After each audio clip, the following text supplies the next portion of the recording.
Oi, gente, tudo bem? Sejam bem-vindos para mais uma leitura comentada de Quincas Borba. Se você está chegando aqui pela primeira vez, a leitura comentada é a série de vídeos em que eu vou fazendo a leitura da obra junto com vocês, explicando tudo, todos os recursos usados para a composição da obra, os aspectos artísticos, as figuras de linguagem, as referências intertextuais e os elementos culturais que perpassam o texto. E a gente aqui vai começar a leitura do capítulo 108. Durante alguns meses, Rubião deixou de ir ao Flamengo. Não foi resolução fácil de cumprir. Custou-lhe muita hesitação, muito arrependimento. Mais de uma vez, chegou a sair com o propósito de visitar Sofia e pedir-lhe perdão. De quê? Não sabia, mas queria ser perdoado. Em todas as tentativas desse gênero, a lembrança de Carlos Maria fazia-o recusar. De certo ponto em diante, foi o próprio lapso de tempo que o tolheu. Era esquisito aparecer um dia como um triste filho pródigo, unicamente para suplicar o calor dos belos olhos da dona da casa. O filho pródigo aí é o personagem bíblico, aquele que pede a fortuna ao pai, sai, gasta tudo e que volta ali muito humildemente pedindo para o pai socorro novamente. A gente tem aqui uma paródiazinha bíblica. Ia ao armazém visitar o Palha. Esse, ao fim de 5 semanas, reprochou-lhe a ausência, reprovou ali que Rubião estivesse tão ausente das conexões familiares. E passados 2 meses, perguntou-lhe se era formal o propósito. Oh, é isso mesmo, você rompeu relações com minha família, você não vai mais visitar a gente, né? Tenho tido muito o que fazer, acudiu Rubião. Esses negócios políticos tomam todo o tempo a uma pessoa. Vou lá domingo. Sofia aparelhou-se para recebê-lo. Ela se arrumou toda para recebê-lo. Espiaria a ocasião de lhe dizer o que era a carta, jurando por todas as coisas santas para que ele visse que a verdade não era contra ela. Planos perdidos. Rubião não compareceu. Veio outro domingo, vieram outros domingos. Não obstante, Sofia remeteu-lhe um dia a subscrição para as Alagoas. Ele assinou 5 contos de réis. Aquele conjunto, né, de ações que Sofia está tentando fazer para ajudar as pessoas das Alagoas por causa da epidemia. Então, ela mandou lá a solicitação da doação. E ele doou uma quantia muito generosa. 5 contos de réis era muita grana. É muito, disse-lhe o sócio no armazém quando ele lhe foi levar o papel. Quando ele foi ali levar o papelzinho em que ele tinha assinado e o valor que ele estava prometendo que estava fazendo ali a doação. Não dou menos. Mas olhe que pode dar muito sem dar tanto. Parece-lhe então que essa subscrição é feita entre meia dúzia de pessoas? Anda nas mãos de muitas senhoras e de alguns homens, está nos mostradores das lojas, na praça do comércio. Assine menos. Como se está escrito? Como é que eu posso doar menos? Eu já escrevi aqui a quantia. Destes 5 pode-se fazer muito bem em 3. 3 contos já é uma boa assinatura. Há maiores, mas são de pessoas obrigadas pelo cargo ou pelos milhões. O Bonfim, por exemplo, assinou 10 contos. E aqui, gente, notem o seguinte, a gente tem a informação de que a campanha de Sofia está indo muito bem, o que significa que eles já entraram em contato com pessoas de altíssimos cargos políticos e pessoas muito, muito ricas ali na sociedade do Rio de Janeiro. Os contatos sociais ali da família do Palha estão se expandindo. Rubião não pôde reter um risinho irônico. Abanou a cabeça e não recuou dos 5 contos. Só emendaria, ele só corrigiria o valor, escrevendo o algarismo 1 atrás, 15 contos, mais que o Bonfim. Não me perguntem por que seria escrever atrás e não à frente, é o que está aqui no livro, viu? Não consegui encontrar informação sobre isso. Seguramente que pode dar 5, 10 e 15 contos, tornou o Palha. Mas o seu capital precisa cautelas. Você está entrando muito por ele. Repare que já lhe rende menos. Olha só o Palha aconselhando o Rubião. Segure a gastança. Você já não tem os mesmos rendimentos dos investimentos que você fez há pouco tempo atrás. Você está começando a ficar menos rico, Rubião. Cuidado. Palha era agora o depositário dos títulos de Rubião. Ações, apólices, escrituras, que estavam fechados na burra do armazém. Gente, vejam só o nível de confiança que a gente tem aqui envolvido. Quem está de posse das apólices, das ações, das escrituras dos bens de Rubião é o Palha. E tudo isso está guardado lá no cofre do armazém. Cobrava-lhe os juros, os dividendos e os aluguéis de 3 casas que lhe fizera comprar algum tempo antes, a vil preço, e que lhe rendiam muito. Palha aconselhou ele a fazer essa compra e isso rende muito para ele, né? As casas estavam sendo vendidas a um preço muito baixo e ele está ganhando muito bem com os aluguéis dessas casas. Veja então que ele não apenas é o guardador dos papéis, mas ele é o administrador da fortuna do Rubião. Na prática, quem está fazendo isso é o Palha. Guardava também uma porção de moedas de ouro, porque Rubião tinha a mania de as colecionar para contemplação. Ele colecionava só para ficar admirando mesmo, é o que os colecionadores fazem no fim das contas. Conhecia mais que o dono a soma total dos bens e assistia aos rombos feitos na caravela sem temporal, mar de leite. Vejam, a fortuna é como se fosse uma caravela que está enfrentando um temporal. Não, ela não está enfrentando um temporal.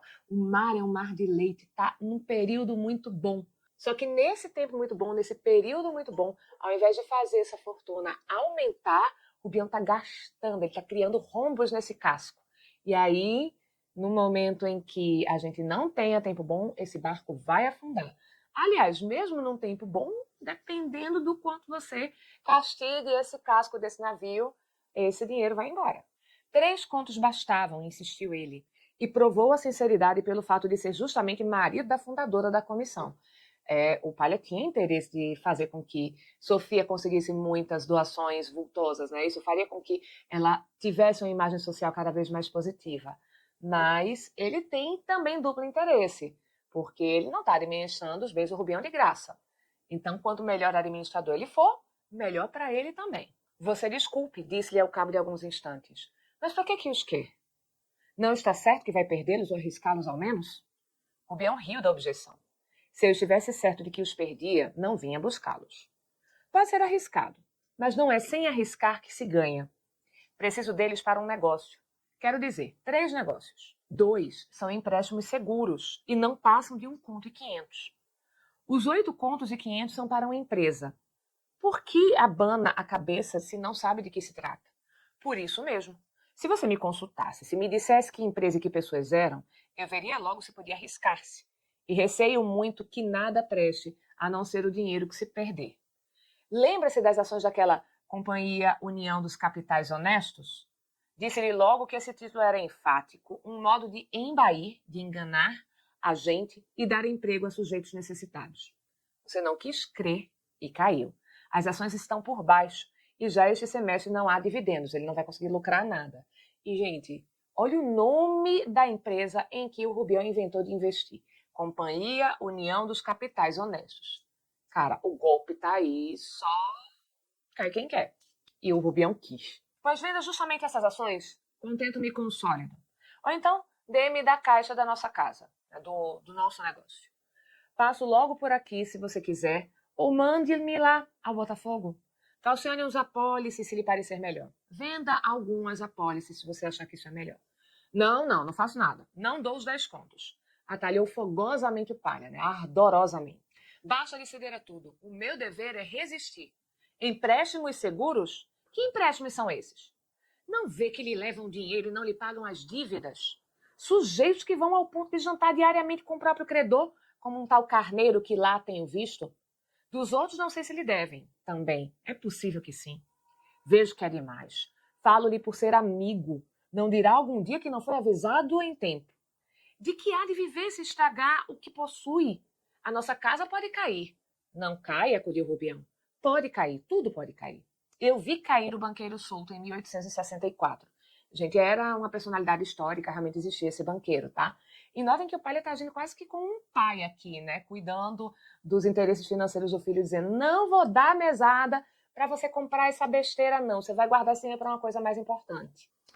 Rubião remoía os conselhos do sócio, não por serem bons nem prováveis, mas por achar neles uma intenção maviosa, aqui no sentido de amigável, revestida de forma crua. Agradeceu-os de coração, mas rejeitou-os. Precisava dos 10 contos. Podia ter mais tento dali em diante, mais juízo dali em diante. E afirmava-lhe que seria menos fácil. Não vou ceder tão facilmente a emprestar dinheiro para ninguém, não. De resto, possuía de sobra, tinha dinheiro para dar e vender. Para vender só, emendou o Palha. E depois de um instante: bem, agora é tarde. Amanhã levo-lhe os 10 contos. E por que não usar de ir buscar a nossa casa ao Flamengo? Que mal lhe fizemos nós? Ou que lhe fizeram elas? porque a zanga parece ser com elas, visto que eu vejo aqui. Você está aí com problema com elas, né? Não é comigo, você está vindo aqui me ver. O problema de você é com as mulheres lá de casa. Que foi para castigá-las, concluiu rindo. Rubião desviou os olhos do sócio, cuja palavra lhe parecia afiada de ironia, como de pessoa que soubesse tudo e risse dele. Quando lhe os tornou, viu o mesmo semblante interrogativo e respondeu: Não me fizeram nada. Lá irei amanhã à noite. Vá jantar? Jantar não posso, tenho os amigos em casa, vou de noite. E querendo rir. Não as castigue, que não me fizeram nada. Para quem não entendeu por que ele não vai jantar, mas ele vai à noite, o jantar era uma refeição que se fazia nessa época no final da tarde. E aquilo que a gente chama de jantar, que é a última refeição do dia, era a ceia. Alguém o possui, refletiu Palha logo que ele saiu. Alguém por inveja às nossas relações. Também pode ser que Sofia lhe fizesse alguma coisa para arredá-lo de casa. Palha está aqui tentando arrumar uma explicação para esse afastamento. E a primeira seria: olha, alguém está com grande influência e está afastando ele de propósito da nossa família por inveja da nossa proximidade. Ou então, será que Sofia fez alguma coisa porque estava incomodada com ele? Né? Palha sabe que Rubião é apaixonado por Sofia e disse para ela não fazer nada porque eles precisavam dessa conexão. Ele está suspeitando também que Sofia fez alguma coisa que afastasse Rubião da casa deles. Rubião assomou outra vez a porta, surgiu outra vez a porta.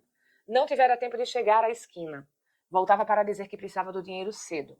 Viria buscá-lo ao armazém. De noite, então, iria visitá-los. Precisava do dinheiro até as 2 horas da tarde. Capítulo 109. Nessa noite, Rubião sonhou com Sofia e Maria Benedita. Viu-as num grande terreiro, apenas vestidas de saia, costas inteiramente despidas. O marido de Sofia, armado de um azorrague de 5 pontas de couro, rematadas em bicos de ferros, castigava-as despiedadamente.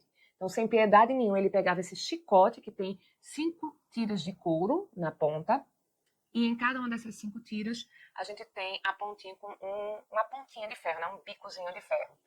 E, gente, isso faz com que não apenas você tenha o machucado da própria chicotada, como dependendo da posição que essa ponta de ferro pegue, ela crava no corpo. E aí, quando você puxa, sai pedaço de gente junto. É um instrumento de tortura muito cruel.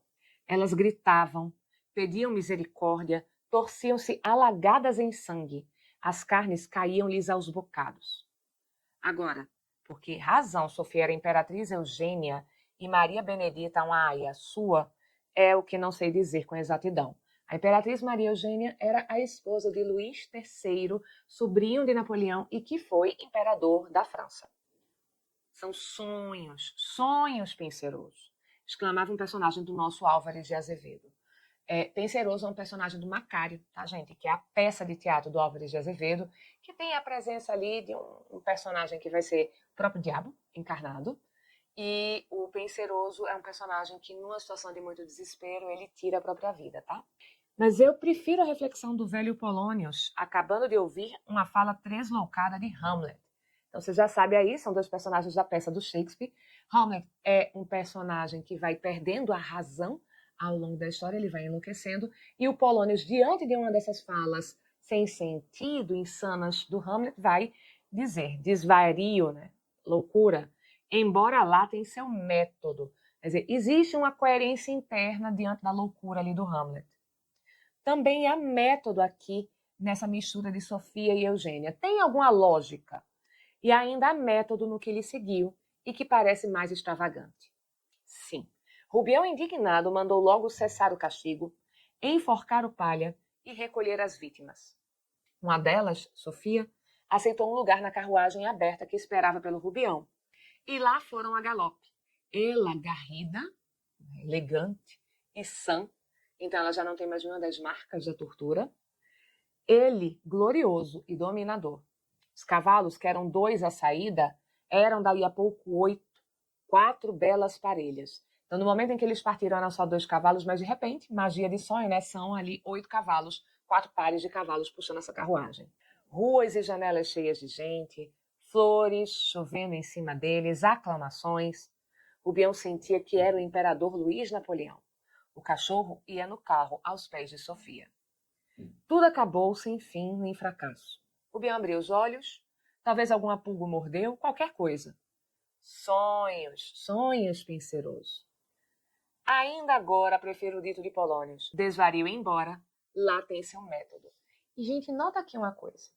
A gente pode pensar que isso é apenas um sonho do Rubião. Mas o narrador insistiu muito na imagem do desvario, da loucura. Guarda isso para mais tarde. Capítulo 110. Rubião fez os 2 empréstimos e o negócio. O negócio era uma empresa melhoradora dos embarques e desembarques do Porto do Rio de Janeiro. Um dos empréstimos tinha por fim pagar certa conta atrasada de papel da Atalaia, dívida urgente. A folha estava ameaçada de parar. Ou seja, um dos empréstimos, esse dinheiro não volta para a mão do Rubião. Porque se é um empréstimo por conta do papel, vai parar a folha porque ela não está conseguindo pagar um fornecedor de papel, é claro que esse jornal, gente, vai para o buraco. Ele só está consumindo dinheiro, só está consumindo e não vai dar nenhum tipo de retorno financeiro para o Rubião. Perfeitamente disse Camacho quando o Rubião lhe foi levar o dinheiro a casa. Muito obrigado. Veja você como, por uma miséria dessa ordem, podia emudecer o nosso órgão. São os espinhos naturais da carreira. O povo não está educado, não reconhece, não apoia os que trabalham por ele, os que descem à arena todos os dias em defesa das liberdades constitucionais. Imagine que, de momento, não dispunhamos desse dinheiro, tudo estava perdido. Cada um ia para os seus negócios e os princípios ficavam sem o seu leal expositor. Não teria esse periódico, esse jornal ali falando sobre os princípios da democracia, protestando ali em defesa dos direitos do povo, segundo o que diz Camacho. Nunca, protestou Rubião. Tem razão. Redobraremos de esforços. A Atalaia será como o Anteu da fábula. De cada vez que cair, erguer-se-á com mais vida. Anteu, gente, era um gigante da mitologia grega que era filho de Gaia, a terra. E aí ele tinha essa força descomunal e não podia ser derrotado, porque mesmo que ele tivesse ali uma derrota momentânea, quando o corpo dele estava em contato com Gaia, a terra estava sempre mandando energia para ele. Então, mesmo que ele caia, ele está sempre se levantando novamente, porque ele recebe essa energia da Mãe Terra. Quem vai derrotar Anteu vai ser Hércules, justamente porque Hércules vai erguer o corpo de Anteu, ele não consegue encostar mais ali na Terra, e ao fazer isso, ele exaure totalmente as forças de Anteu, ele não consegue se recarregar as baterias, e aí ele morre. É como se você levasse ali o super-homem para um sistema solar que não tem a radiação do sol amarelo e fizesse ele gastar todos os poderes, e aí ele termina morrendo. Dito isso, Camacho mirou o maço de notas. Um conto de 200, não? Perguntou, e meteu no bolso do fraque. Continuou a dizer que estavam seguros agora. A folha ia de vento em popa. Meu amigo, como é que a folha ia de vento em popa se vocês estão quase fechando? E você acabou de dizer que é porque o povo não valoriza, não compra, não dá suporte, não faz assinaturas. Olha o discurso incoerente com a realidade. Tinha certas reformas materiais em vista, foi ainda mais longe. Oh, não, agora a gente vai de vento em popa porque eu vou mudar aqui algumas coisas e a gente vai ficar bem. Precisamos desenvolver o programa, dar um empurrão aos correligionários, atacá-los se for preciso. Como? Ora, como? Atacando. Atacar é um modo de dizer, corrigir. É evidente que o órgão do partido está afrouxando. Então, tem um jornal que é do partido, né, do Camacho, que pertence a ele, e que não está fazendo as cobranças dos seus correligionários, dizendo, olha, fulano está procedendo mal, votou errado, tem que fazer assim e tal. Chama o órgão do partido, porque a nossa folha é órgão das ideias do partido. Compreende a diferença? Então, um tem um compromisso em apenas fazer propaganda e está ali só nos elogios. O outro, como defende as ideias do partido, mas não está vinculado a ele, pode, inclusive, estabelecer ali críticas a membros do próprio partido. Compreendo. Vai afrouxando, continuou Camacho, apertando um charuto entre os dedos antes de o acender. Nós precisamos de acentuar os princípios, mas francamente, nobremente, dizendo a verdade. Creia que os chefes precisam ouvi-la a seus próprios amigos e aderentes. Eles precisam ouvir essas reprovações de seus próprios amigos e adeptos. Nunca rejeitei a conciliação dos partidos. Pugnei por ela, lutei por ela. Mas conciliação não é jogo de empulha, de enganação. Eu nunca rejeitei que os partidos diferentes entrassem em acordo. Eu sempre lutei por isso. Mas isso também não é ceder completamente de forma que você termine enganando o povo. Para lhe dar um exemplo, na minha província, a gente dos Pinheiros tem o apoio do governo, unicamente para me deslocar.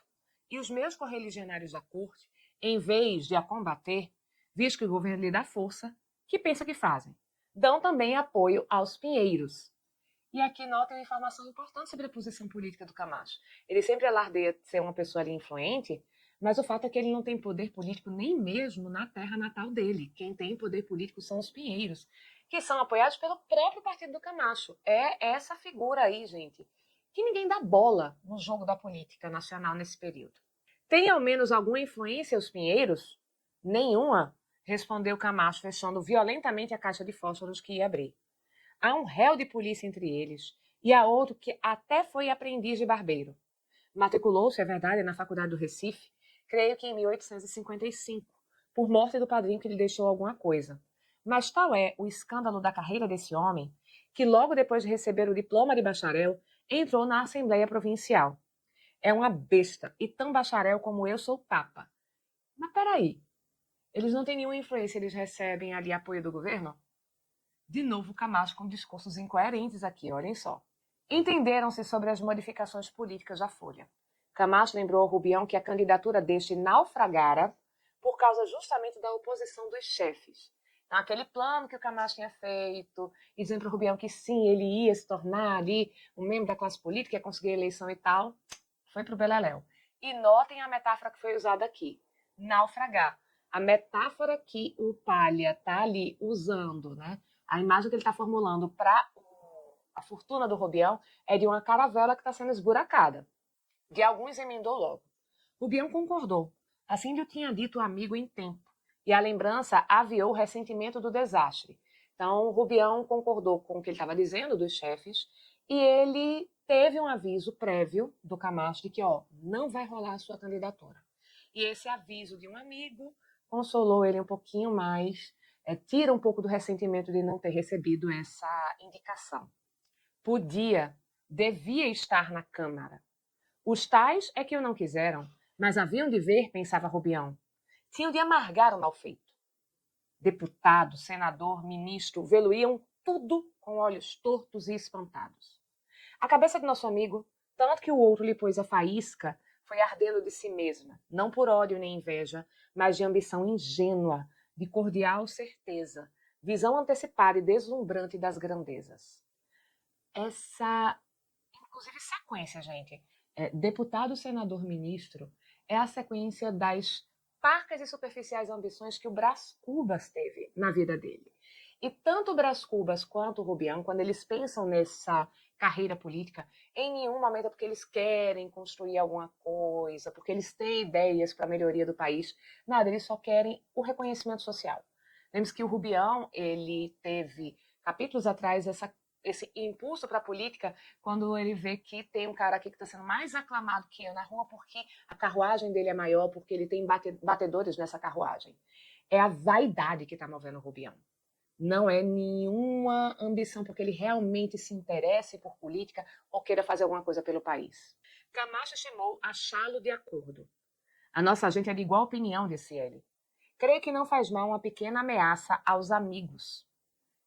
Fazer esse texto que dá uma detonada nos colegas de partido, o famoso fogo cruzado. Nessa mesma noite, leu-lhe o artigo em que advertia o partido da conveniência de não aceitar as perfídias do poder, as traições do poder, apoiando em algumas províncias certa gente corrupta e sem valor.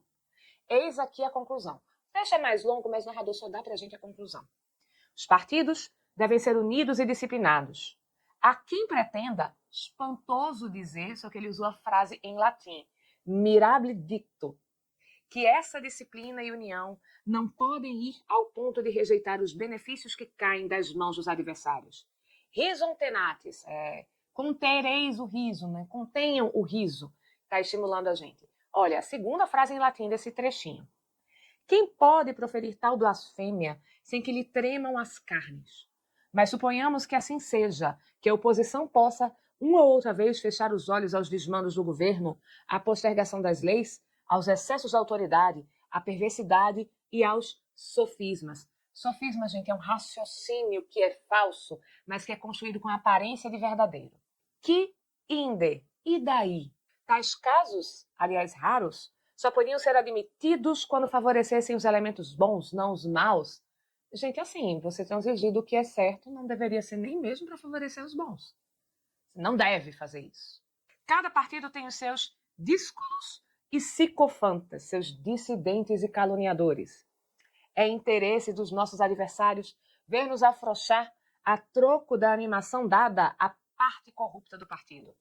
Essa é a verdade. Negá-lo é provocar-nos a guerra intestina, a guerra interna. Isto é, a dilaceração da alma nacional. Mas não, as ideias não morrem. Elas são o lábaro da justiça, elas são a bandeira da justiça.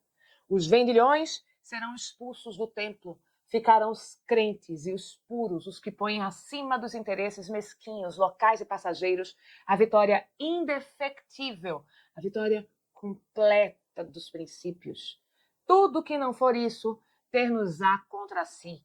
Alia jacta est, a sorte está lançada. Então, um artigo aí contundente para dizer que, olha, a gente não pode ceder à perfídia, à traição desses acordos. Tudo isso, gente, para dizer que, olha só, a gente não pode confiar nos partidos adversários, eles são traiçoeiros, a gente tem que se manter aqui lutando em favor dos princípios e que a sorte esteja lançada para a gente conseguir fazer isso.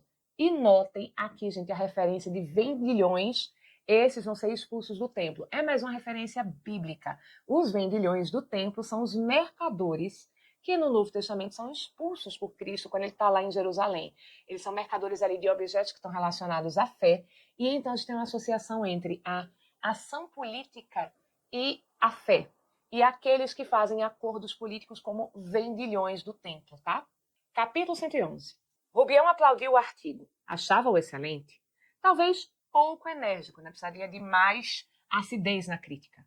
Vendilhões, por exemplo, era bem dito, mas ficava melhor visvendilhões. Visvendilhões? Há só um inconveniente, ponderou Camacho. É a repetição dos ves, visvem, visvendilhões. Não sente que o som fica desagradável? Mas lá em cima há ves.